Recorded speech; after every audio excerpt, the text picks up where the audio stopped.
Alright everybody, we're gonna be starting our LP of Yu-Gi-Oh! Legacy of the Duelist. Currently I'm playing PS4 version, but it's also available for Xbox One as well if you'd like to pick it up sometime. I'd highly recommend it, very good game. Anyways, we're going to be going through the campaign mode, doing all the duels from all these series, except for this one because, well, that one's mostly DLC, but if I get a chance I'll also do a DLC for it. Along with the DLC for all these other campaigns, but I don't have it all yet, so that's why we're going to hold off on that. But for the time being, we're just going to do the main parts from these four here. Starting off with the first. The Duelist Kingdom. Now this one's going to be a bit tutorial based, but it has some story elements to it, so we're going to keep it in anyway. Let's begin. Also, the good part is it's not voice acted, so I get to commentate all the dialogue. Loading Yu-Gi-Oh! Histories. The story of Yu-Gi-Moto begins at Domino High School, where Duel Monsters, the hardest card game in the world, was all the rage. Yugi was the best duelist around because he was the main character, and his friend Joey sucked terribly. Wanted desperately to learn how to duel as well. So our history of Yu-Gi-Moto starts with Yugi teaching the rules of Duel Monsters to Joey as their friends T and Tristan watch. I'm sorry, it's actually Taya, but I don't know why that always switches to T. I mean, seriously, Taya's original Japanese name is Anzu, which sounds way better than Taya. Whatever, anyways. Back to dialogue. Hey, Joey! Earth to Joey! Hey, are you in there? It's your move! Sorry, Yug. Doing this Brooklyn accent makes it difficult to concentrate on card games. I'm sorry, I'm gonna reference so much Yu-Gi-Oh! Bridge in this series, you have no idea. Oh, isn't he cute when he's thinking? Hey Tristan, Yugi is teaching me how to play Duel Monsters. Dueling Monsters? Yeah, that's basically how original Yu-Gi-Oh! Humor went. And that's why the abridged series did so much better. Duel Monsters, you Nimrod! They've been out for hours. Joey's starting to get the hang of the game, but Yugi's kicking his ass at it. Okay, Yugi, it's time to duel! Oh, that's pretty nice. But yeah, in between loading screens, you'll get a random card and a card description, just, help you review some of them. Wow, what a stirring intro. INFNH sure can spin a tail, Even though it was the most boring intro in the world. Anyways, so let's get started and walk you through the basics. In this scenario, you'll be taking on the role of the legendary Yu-Gi-Moto, facing off against the not quite as legendary Joey Wheeler, even though Joey Wheeler is my personal favorite character. Ah well. Anyways, I'm not gonna explain. I'm gonna let game explain it. But what wants us to do is set this card. But to quickly explain the basics, you have monster cards, and they can come either in this orange format or this yellow format. I hate this stupid thing. Sorry, what I was saying was that the yellow format will be a vanilla monster, otherwise known as normal monster, and one would have an ability. The advantage of having these things is that typically they're much higher stats than their effect counterparts. And also there are some support cards, dedicated specially to normal monsters. So that's their advantage. I'll talk more about effect monsters here in a second. Alright. Anyways, you press circle here, and you can select which phase you want to go into except for draw and standby because you can't really control those. On the first turn, you can't enter the battle phase, so all you can do on turn 1 is just go to main phase 1 and do your stuff. And we see some blazing and pot, but since it has lower attack points than our defense points, we'll be able to withstand its attack and he'll take recoil damage. Congratulations, you've survived your first attack! Wonderful. Alright, that literally just explains everything there. Anyways, now we're gonna move on to spells and traps. Spells you can activate on your turn, unless it has a restriction on the card itself, and they have certain effects. Well, I'm sorry, all of them have effects. What I meant to say is that there are certain types of spell cards. You see this one here has an infinity symbol on it, that means it's a continuous spell. It'll keep staying up and having its effect go as long as it's on the field and nobody destroys it. As you can see, its effect is all monsters you control gain 200 attack during their battle phase only. Honestly, with it being 200, it's not really that useful, in my opinion, but, it's a good starting card to have you understand the concept of it. Anyways, yeah, it says here, trap cards being pink cards, but I always thought they looked more purple to me, but then again, maybe that's just my eyesight. Now, a trap card, again, it has its own types as well, like spell cards, but the main thing with almost any trap card, unless you have a certain card in the game, you can't activate them on your turn. You have to wait until either your opponent's turn, or one turn when it comes back to yours after you've set it. So we're gonna set Call of the Haunted. It's a very good card, trust me on that. Anyways, we're gonna put this into attack mode, summon this guy in attack position. What was it saying for? Oh yeah, sorry. What I meant to say was that Call of the Haunted, really, really good card, trust me. Anyways, we're gonna switch to the battle phase and we're gonna kick the crap out of him. Go! And now he has no monster defense. Stop explaining stuff, game. That's my job. But anyways, as I was saying before, since he has nothing left on his field and no, you know, back row to worry about, like, you know, other traps he might have, we can just directly attack him. And he doesn't have something like Battle Fader, so I don't have to worry about that.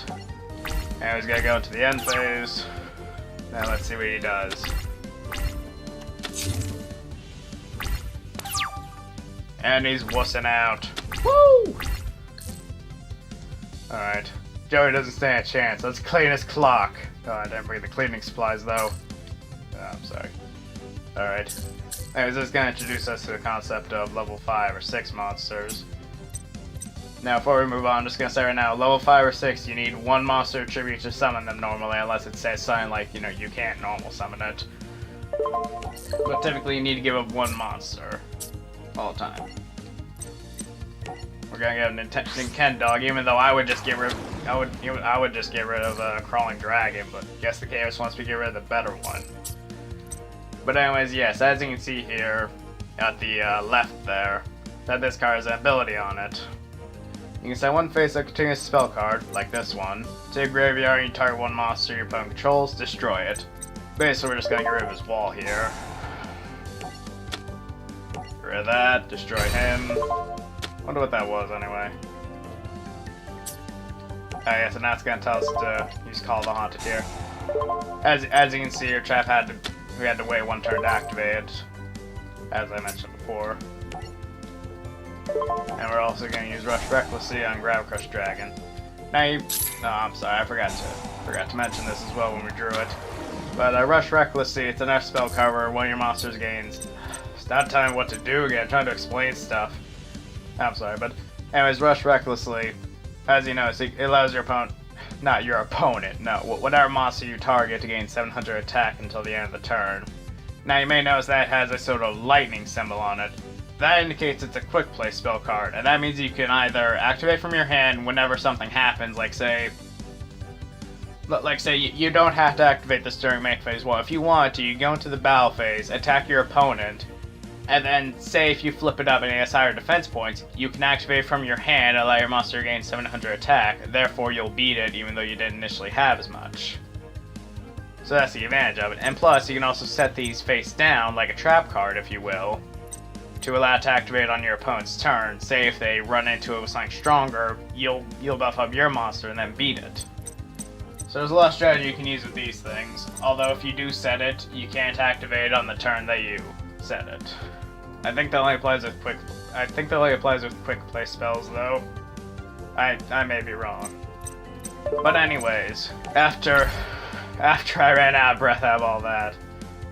Oh, sorry about that. As we're gonna go over here and we're gonna beat the crap out of him. And yeah, we're gonna have precisely enough to beat him.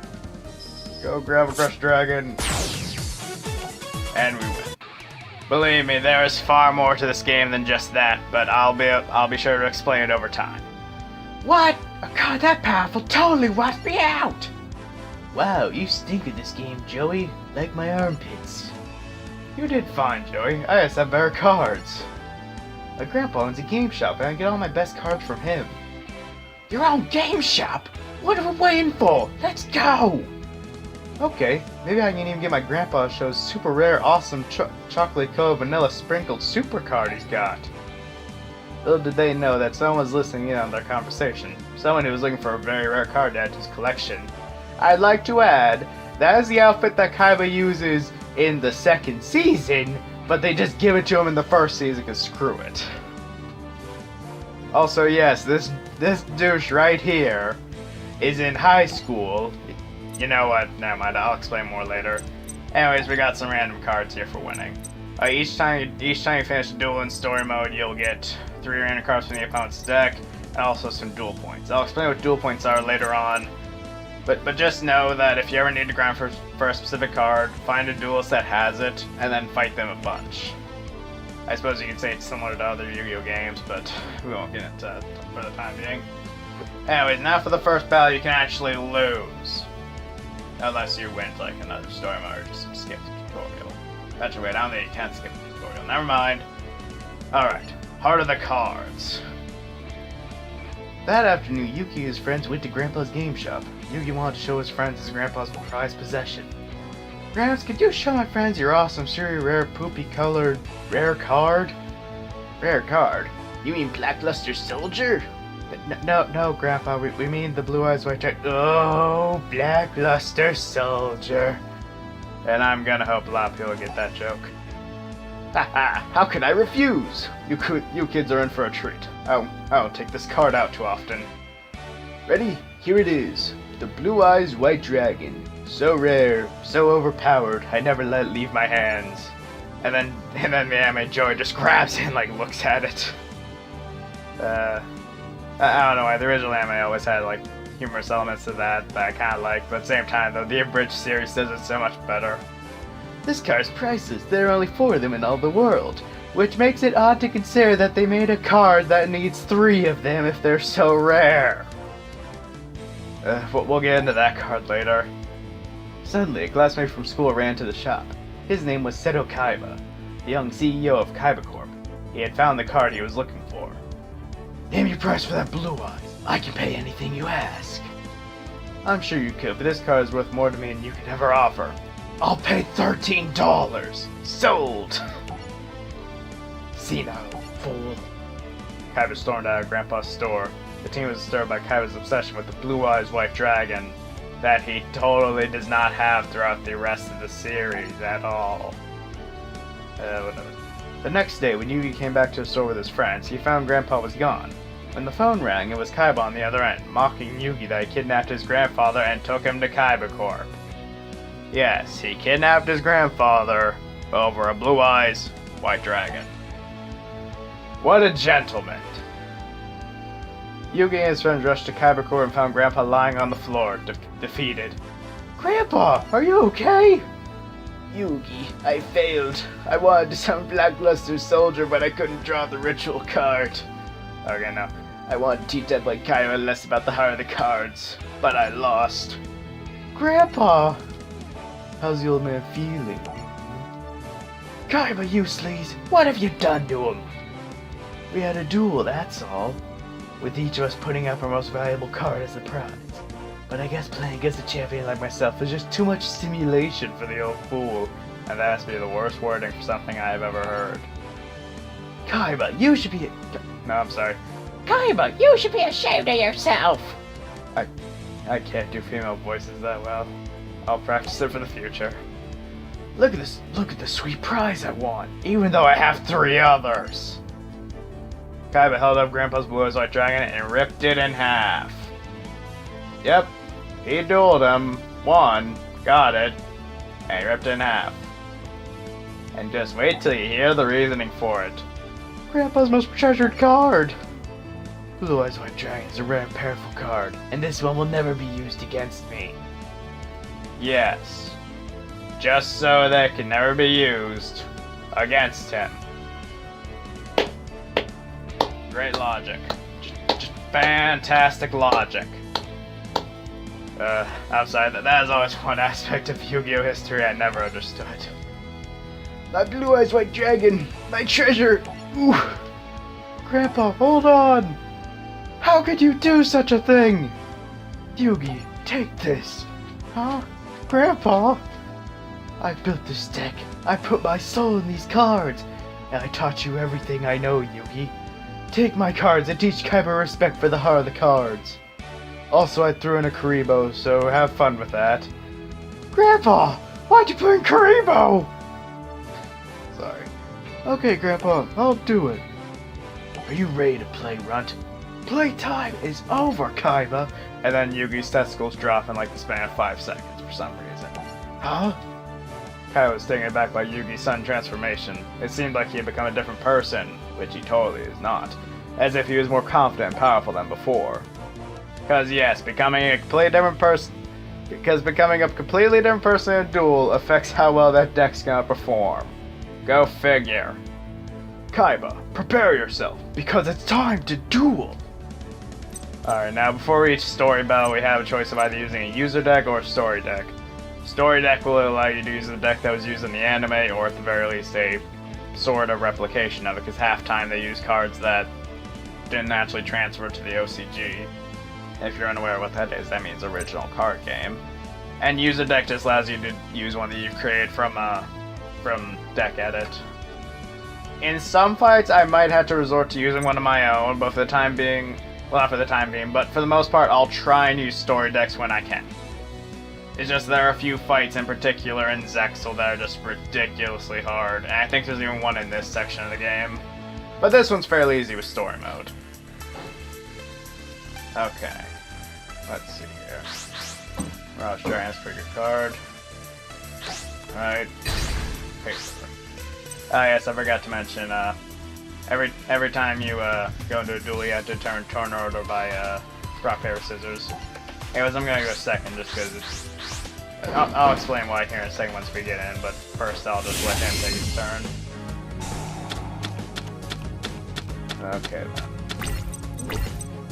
That's not bad.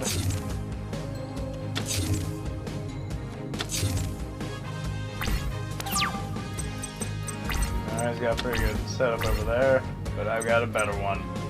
Anyways, what I was saying before was that starting second allows you to draw a second card. Not second.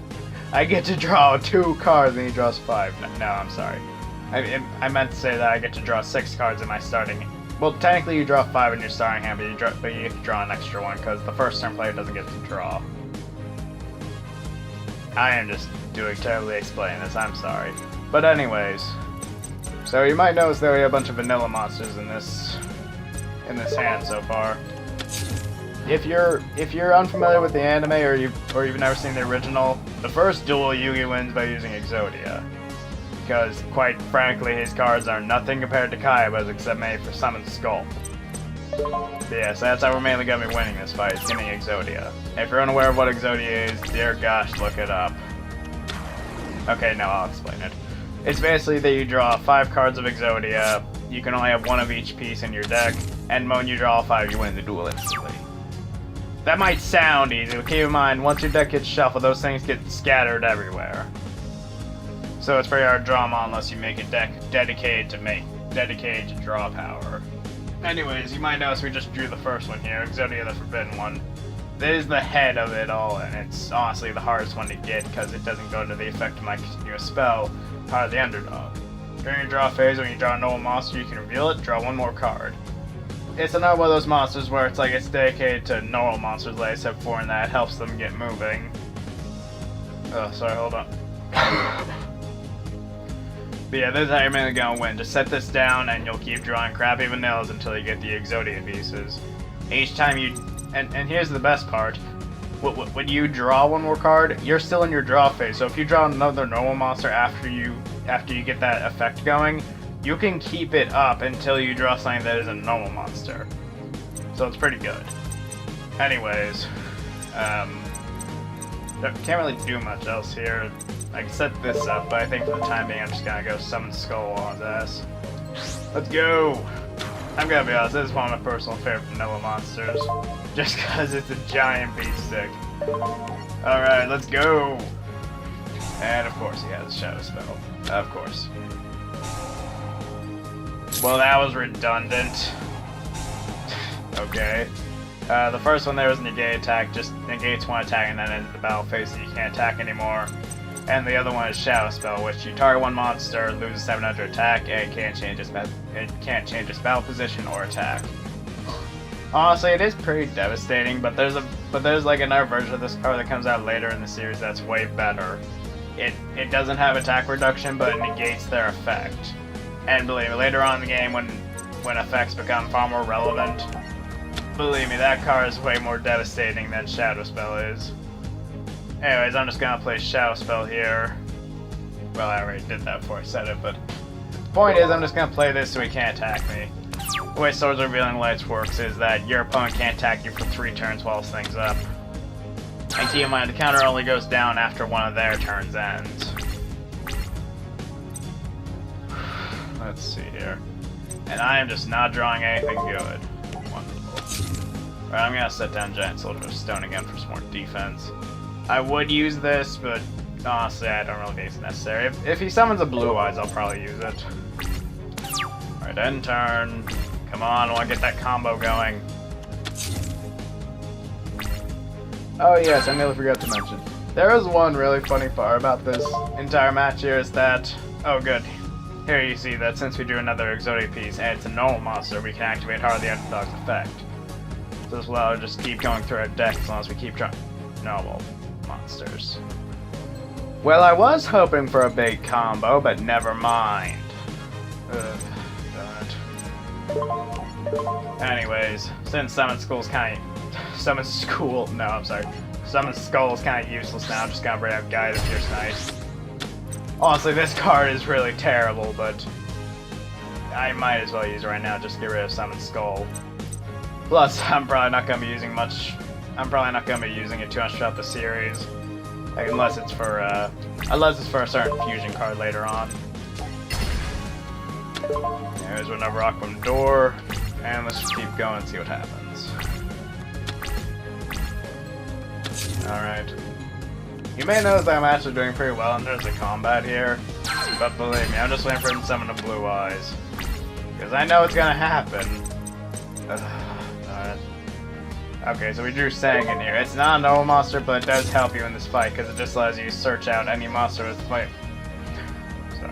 any monster with 1500 attack or less. And yes, that includes all the Exodia pieces, so you can just keep getting them into your hand. Now, keep in mind, that's not drawing or... Well, actually, it's not drawing in general It's not drawing in general, so you won't get the effect of Heart of the Underdog. But at the same time, though, it is useful for, you know, it's accelerating everything. Guys, we're just gonna get his boot here. Check it out, got all the legs. I've got 3/5 of Exodia. Can I get 3/5 of a win? Whatever. Alright, here we go. Oh, I'm sorry. I nearly forgot to finish what I was saying before. But one of the achievements in this game is actually win with Exodia, and I find that hilarious that it's such a high-ranking achievement, yet you can do it in the first battle and they expect you to. I don't know why. I just always find that hilarious. Anyways, I think what we're gonna do first here is just play Darkhold. This is a ban card, which believe me, these things show up all the time in story mode. But anyways, what this does is just destroy all monsters on field. This includes yours, so be cautious when using it. But if your opponent just has a giant amount of stuff on the field like that, it's probably more so recommended to do that. Anyways, then we're gonna summon Torek here. Alright. And attack. I don't know why I'm dealing. Of course he has another Shadow Spell. Now that I think about it, I think that was actually one of Kaiba's common cards in the anime, although I may just be remembering it wrong. Anyways, end phase. Okay. Battlelocks. You know, funny thing about Battlelocks is that it actually has an updated version later on in the series, and it gets way better, because it affects monster with the ability to allow all your Beast and Beast Warrior monsters to do piercing battle damage. It's very good. At least I think it's pretty good for Beast Warrior standards. Anyways, one more Exodia piece and we'll win. Now, this card right here, Pogreed. Greatest card in the game, and that's why it's banned. Okay, it's not the greatest card in the world, but just draw 2 cards, no cost. Just up 1 instantly. Alright, and now we're gonna activate Graceful Charity, another banned card. Also, yeah, Pogreed is banned, even though, like, every single protagonist uses it. Graceful Charity, this one's also banned because it lets you just go, you know, +3 and plus, you know, you get to discard stuff to your graveyard, which might sound bad half the time, but believe me, there are a lot of plays you can do with that to your advantage. Now, if you're ever given the option to discard something while you're Like if you ever given the option to discard something in this battle, don't, because you need that stuff for Exodia. If you discard Exodia piece by accident, just restart this duel. Anyways, I'm gonna discard Dark Hole. Okay. And I'll get rid of Beaver Warrior. Oh, so yeah, that's Kariba I was joking about earlier. I don't know, it's actually a pretty decent card, but I don't know. The wing duration I also feel is kind of better. Oh, good, Heart of the Underdog again. Let's go. Let's go again. I swear, guys, I love Mammoth Graveyard's design, but dear gosh, it is a terrible card. Just getting so lucky here. Come on. Let's see if we can do it. Yeah! Come on, I'm so close. How many am I gonna get? Come on. Darn it. Alright, well, we might as well just set this down. Just get the final Exodia piece. Alright. Alright, get rid of Celtic Guardian, Miskelf. Born Imp, which is not really a terrible card. Winged Dragon, and Dark Magician. I still need more. Math Graveyard then. Okay. Right. Oh, dang it, he didn't run into it. Well, I got a plan. Of course I didn't draw it. Anyways, I got a plan here. Now, this may not be the best option most of the time, but if your monster says something like, if this card gets destroyed in battle, what you could do is just run to your opponent, have it get destroyed. You'll take damage, probably. But on the bright side, you'll activate its effect. So we're going to do that right now, just to get the final Exodia piece. And that right there is why Sangan is so broken. Anyways, we win. Woo! And if you do win by Exodia in this first battle, you will get that huge achievement for your gamer score or trophy list, depending on which console you're using. So that's always good. You play only for power, Kaiba. That is why you lost. But if you put your heart in the game, there's nothing you can't do. Unless you keep drawing Karibos. The result of the duel spread quickly, and a mysterious one-eyed man gets news of Yugi's victory. It seems Kaiba boy has been defeated in a duel. I must learn more about this Yugi boy. And we get Ancient Lamp, a Wall of Illusion, which is actually a pretty good card in my opinion, but I'm sure the meta probably wouldn't agree nowadays. And Dispel, another decent card. Anyways, I think that's gonna be all for this episode, guys. Hold on a second. That's gonna be all for this episode, guys. I hope you enjoyed, and I'll try to get the next part up here pretty soon then.